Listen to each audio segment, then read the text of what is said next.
Remember our first fight? I shut down for 3 days. How could I ever forget? I was like, what in the world is going on? Welcome to Intentional Marriages. My name is Danielle, and this is my husband, Russ. Hello, everyone. Yes, what I remember is we'd been married about a month, if I remember correctly. Oh, wow. And it was football season, and we had a date night planned for Friday night. Right. You were traveling a lot at that time for work, and I think you'd been gone a lot that week, so we hadn't seen each other much, and had a date night for that Friday night. And I don't know, Friday afternoon about 4 o'clock, one of my college buddies, guy I played football with in college, called me, and he was a referee, and he was at my high school I went to, Roswell High School, and he said, "Hey, I'm refereeing your alma mater tonight. Why don't you come over to the game?" And I said, "No, I can't. I've just got married, and Danielle's been gone all week, and we've got a big date night planned." And so he goes, "No problem. We'll catch up another time." And so, I don't know, about an hour later, you called me on the way home. And I was so excited because I hadn't heard from this guy in a long, long time. And he was one of my best friends in college. And I was telling you all the story and how excited I was. And I had actually come into the house. So We're standing at the kitchen counter. Okay. I'm on one side of the counter, you're on the other side. Isn't it funny how we have different perspectives, I know, right? different recollections? I could have sworn it was on the phone, but that doesn't matter. That part doesn't matter. Where this fight happened does not really matter. It's the fight that happened and the aftermath. And we won't focus on perspectives, and that'll be another episode. Exactly. So I remember standing at the kitchen counter, and you're telling me how you had connected with your buddy. You hadn't seen him in ages. And I was so excited about it. Yeah, and so I'm quietly thinking, you seem so excited, and it sounded like I got the impression that he wasn't going to be in town long, so I knew it was short-lived, and I thought, well, why don't you just go ahead and go and meet up with him? And your reaction shocked me. I thought I was doing something nice, like, go on and, just go to the football game. Yeah, and what I remember was when I was so excited and you kind of in this sullen voice, kind of, disappointed voice said, "Well, what time are you going to leave for the football game?" That's what I remember. That's how you heard it. That's how I remembered. And then I, unfortunately, I reacted accordingly to my recollection. Yeah, it was a bit intense. Yeah. And call that having a 10 reaction to a 2 circumstance. Yes. And I was like, wait, I thought I was offering something nice. Like, how am I the bad guy in this? I was so shell-shocked. And we hadn't really had any tension, like serious tension up until that point. You're probably like, oh, we're married now, I can let loose.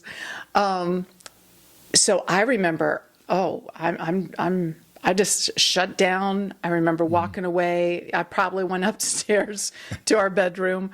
I was like, I need to get away as far as possible, and so I just hung out upstairs the rest of the evening. For 3 days is what I remember. It was 3 days. I remember you coming to me at the second day, and you're like, really? Seriously? How much longer is this going to go on? And I thought to myself, keep talking to me, and I'll add on another day. Yeah. I mean, it was so bad. But I just knew that I was nervous. I got scared at the intensity, how the conversation turned so quickly, and I just shut down. And what's so ironic is I watched my mom do this when I was growing up, and I felt so bad for her, but I was like, come out and talk to Dad and finish the discussion. And I told myself as a child, I won't do that. What did I do? On our first bit of tension, I shut down and went to my room. And what I didn't realize then is that shutting down is, you're going to either do one of 3 things: fight, flight, or freeze. Right. And I was doing some flighting and freezing in that moment, and I really didn't understand our biology, our nervous system, and that we're going to do one of those 3 things. Right. And so at this very early immature stage, I truly thought in my mind, because I was so hurt and so mad, that I was like, this seems really extreme now when I say it out loud. It's almost kind of embarrassing. But I was like, probably on day 3, I was still so mad. And I was like, I'll just emotionally divorce him and I'll stay married, but we'll never have sex again. And I don't want him to touch me. And I mean, I was having my own 10 reaction to a 2 circumstance at this point, but I didn't know how to recover. I didn't know how to come back and talk. I didn't know what to say. I didn't know how to repair. I mean, that was so foreign to me because all I wanted to do was never talk about it again and pretend it never happened. Right. And for me, you know, I had that intense overreaction, you know, and I'm sure it was disgusted tone and verbally aggressive and defensive and, you know, and it was one of those things where we've learned now that, you know, the more intense our frustrations, the more it's about us than our spouse, right? Didn't know that then. So unfortunately, continued to have 10 reactions to 2 circumstances for a while. And, you know, as you say, you kind of shut down, you kind of freeze and flee when tension happens. For me, I fight, so I get meaning verbally, not physically, but verbally. Let's be clear. Yeah, verbally, you know, and so I get, you know, intense and disgusted and have that overreaction verbally, right? Say thing. And so I look now what we know, right, is that obviously it was more about me than you for me to have that overreaction. So as I've learned now to look back, you know, what happened? And as I think back then, you know, what happened? And, you know, there's many different feelings that come into it. But I think in that moment that I felt like you were questioning my integrity as a husband. Now, I could have never figured that out back then, right? But now with all the counseling we've had, that meaning that, and what I mean by that is that, you know, you'd been gone all week. We'd been married a month. We had this nice date night plan. And here it was, I felt like you were assuming that I cared more about a football game and a buddy than our marriage. Now, that's not what you were doing at all. Yeah. But that's what I felt in that moment is you were just assuming that, you know, I didn't have enough integrity as a husband to prioritize you over the football game. And so I had what we said, an overreaction, right, to that. And so we've learned now why that happens. Unfortunately, we had to have a lot more overreactions for both of us. Unfortunately. Me being, you know, overreacting verbally and defensive, and you overreacting, shutting down. Yeah, and what we've learned about being, like, we refer to my behavior as a turtle. Right. And you as a tiger. Yes. And what we've learned about turtle behavior is it's habitual. Research says that those that stonewall and shut down, it becomes habitual. And we just go away for safety. It's our nervous system. It's the way we react. But the antidote for turtles is to come back to the conversation. Right. And which is really hard. Extremely hard. I mean, it requires a lot of things that we'll talk about in future episodes, like pausing and emotional safety. We won't go into great detail on that right now, but it required me to come back. And so I had to really practice that muscle of coming back and having hard conversations. But what we've learned over time is how to have healthy, hard conversations. Right. And for us tigers, you know, once you're as a tiger, once your spouse says something you don't like or agree with, or does something you don't like or agree with, you know, as a tiger, you want to defend yourself and you know, usually you're verbally aggressive and trying to convince the other person they're wrong and, you know, they shouldn't feel the way they feel or they're the wrong. And so tiger's antidote is to pause. It is the tiger's best friend. It is so hard, so hard for a tiger to pause, but it is so crucial. And that is the antidote is to pause and then disengage and have a conversation with yourself as a tiger about what are you feeling, you know. Well, in that case, I'm mad. Okay, well, what else are you feeling? Also, since we know that more the more intense our frustration, the more it's about us and the other person, then I have to say, okay, wait a minute. Why am I so frustrated, or why am I so embarrassed, or so feeling disrespected or unappreciated, whatever the feeling is? Ask myself why that is, and what happens is it helps me calm down. And I have to say, okay, if I say, Russ, why are you feeling these so intensely? Well, my brain's going to say, well, it's because Danielle did such and such. And I would say, no, Russ, for it to be this intense is something more about me. And having this conversation calms myself down. So the antidote is to pause and then kind of ask yourself, what are you really feeling and why are you feeling it so intensely? And it can't be about only about your spouse. Your spouse has a role in the frustration, Right. but usually it's 20 to 30% of that feeling. The 70, 80% is because of what's inside of us. Right. And the fact that I was on day 3 and still just as angry is because I was ruminating. I Right. wasn't doing this exercise of trying to understand what was really happening. I mean, Right. that was so foreign. So that We didn't have that skill set at that point in time. no, and not for the next dozen years. Took way too long. Even when we learned it, we didn't know. execute it very well as soon as the other one said something we didn't like or agree with, or I did something know. we It like or took agree a with. lot of practice. It took a lot of practice. I wanted to say something about pausing for you Tigers. Yeah. I have a lot of compassion because our counselor, thank goodness he told me this analogy, was you asking a tiger to pause in the middle of tension is like asking a football player to stop in the middle of a play and have a productive conversation. That train's rolling right through. And it's extremely hard. And we work with a lot of turtles and a lot of tigers, and tigers will tell us, "I just can't do that. I just can't pause when I'm just so anxious and so flooded and so intense." And we're like, "Yes, you can." And like, "What do you mean?" Like, okay, when you're sitting there and you're so frustrated and you're so intense, and your boss calls, what happens? I'm sure you don't say you bark at your boss, right? You say, "Oh, hey, boss, how you doing?" And then you come right back to the conversation after you hang up, just as mad as you were when you hung up. Right. I mean, before you answered the call. Right. So that's proof that we can pause when we need to. It just takes practice and commitment to it. Right, exactly. If we don't bring this level of self-awareness into our marriage, into our relationships, and business relationships too. Oh, absolutely. This slow drift starts out with frustration. Oh, it's not that big of a deal. I'm just going to ignore it. I'm not going to pay attention to it. Then when it's not addressed, it turns into resentment. And then that resentment creates distance. Right. And that distance is what turns marriage relationships into roommates. Right. And most couples wait way too long before they're willing to address the tension or learn the skills that are needed to be able to manage the inevitable tension that's going to come up in marriage.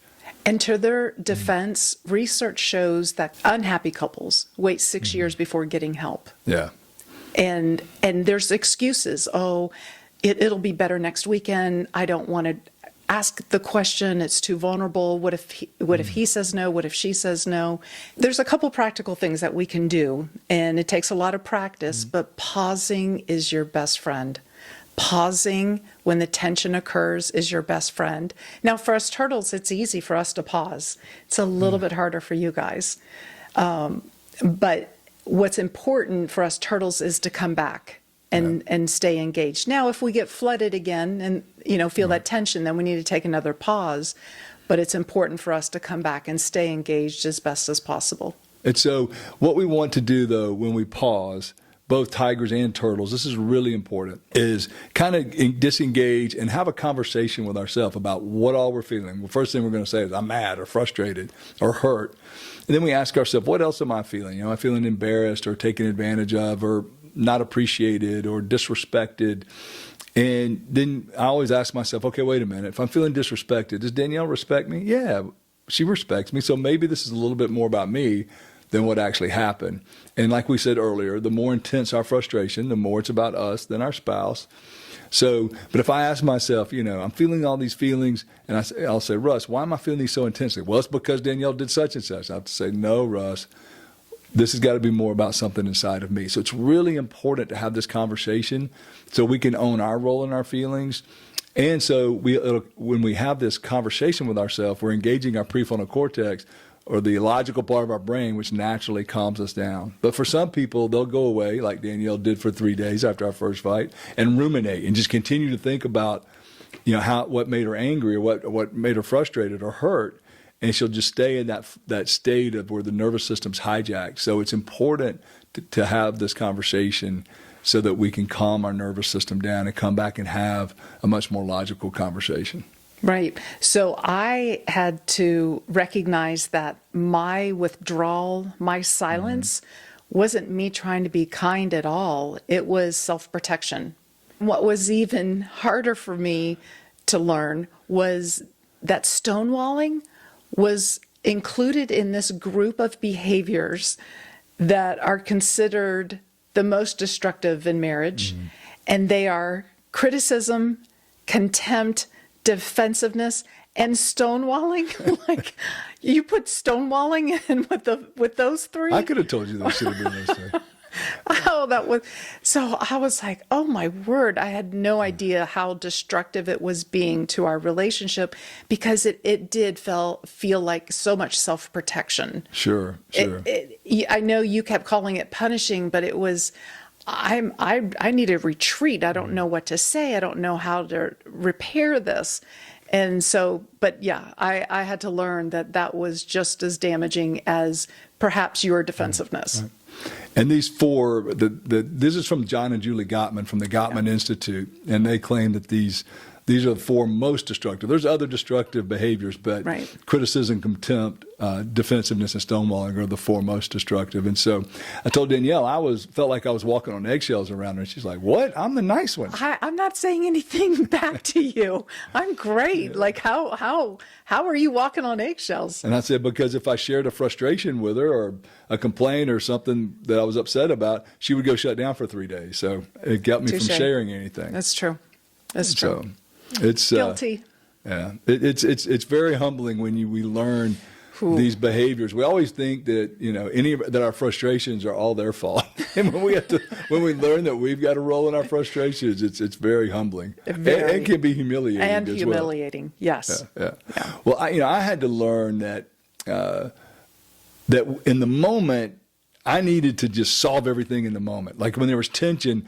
And what I learned is when that happens, I'm in my emotional part of my brain. And so I'm trying to solve a problem or the tension while I'm in the emotional part of my brain, which always makes it worse. So yeah, you could recover within 30 seconds. Yeah. And I'm like, this is going to take 3 days. Like, don't cross this line, right? Yeah. So I've learned that if I pause and take this time of understanding what I'm really feeling and why it's so intensely, it gets me back into the logical part of my brain, now the emotional brain. So it was hard for me to learn that pausing was better.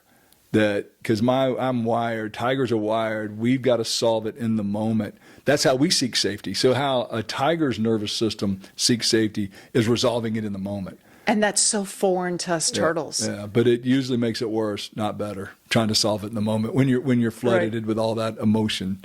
Right. So. And it's just like you'll say something to me that rubs me the wrong way. And then immediately you're just like, hey, honey. And I'm like, don't touch me. Yeah, that's how I seek safety. Is after I've said something I probably shouldn't have said, then I'm going to reach out and touch her to make sure everything's okay. And she's like, oh, no. No. It's funny how we know when we overreact and have that 10 reaction to a 2 circumstance, right? Yeah. But we're hoping they won't respond in kind, right? Right. And my silence and shutting down was my 10 reaction to a 2 circumstance. Yeah. With the almost 400 couples that we've worked with, it's an incredible dynamic that almost 70 to 80% of the couples we work with, there's a tiger and a turtle. Yes. Sometimes we have 2 tigers and sometimes we have 2 turtles. Right. But it's amazing that about 70 to 80% of the time there's a tiger and a turtle. And what I love is being able to tell the turtle something I learned in counseling, that you know how you shut down and no words come to mind, you can't form a sentence? That's your nervous system. Your brain is shutting down. But for these tigers, they're like, say something. Yeah. And I'm like, I can't. There are no words. And so it's easier to retreat because, again, I don't have words and it's going to take me longer to even figure out what just happened in the moment. And I know that raises his anxiety, but gosh, I needed that moment to just get, I need those stress hormones to reabsorb back into my body, that cortisol, that adrenaline. And so it was of great comfort to me knowing that there's a reason why I can't form a sentence when tension happens. And it was important as a tiger for us to know that, because when she would do it, I would get so frustrated. And now I learned that she truly goes blank, and it's okay. And I need to just back off, because the more I push, the more she shuts down. And that pause is good for you tigers, too. Absolutely, it's good, because it allows me to get out of my emotional brain back into the logical part of my brain. Right. Well, there are 2 practical things that we want to remind you of, and one of them is pause. And we'll go into great detail on pausing in another episode. But pausing is so important for both. It's easy for us turtles, but also for tigers. It's important for both of us. But is knowing that the turtle needs to come back. And there's emotional safety required in that, which will be another episode that we'll talk more about. But it's important for the turtle to come back in hopes that we can now have a hard, healthy conversation. Yeah, so there's a takeaway for the tiger to pause and for the turtle to come back. And then we would add, make sure you both, when you do pause and disengage, that you have that conversation with yourself about what your role is in your feelings and to calm yourself down. So when you come back, you're not coming back just as fired up as you were when you left. Because the turtle will not come back if everything's still as intense as it was before. True. And this conversation he keeps referring to, we call it the frustration exercise. And I'll put a link in the description below so that you can see what that conversation looks like. Yeah, I like to call it the frustration conversation. We're having a frustration conversation with ourselves. Correction. Right? It's going to be a frustration conversation link that I'll include below. Yeah. We don't want to give you an exercise to make you more frustrated. Yes, correct. But it's been really crucial. That's a key point for both the tiger and turtle to learn how to do. Key skill. Right. All right. So we'll talk about emotional safety next time. Yeah. So next time, emotional safety is one of the most important principles in marriage. As we talked about earlier, our nervous system seeks safety. Yeah. And it does it in different ways. What I need from Danielle to feel emotionally safe is different than what she needs from me. So please join us next time for emotional safety. It's one of the most important principles for a healthy marriage. And remember, to have an extraordinary marriage, be intentional. Thanks so much for joining us. Yes, thank you, everyone.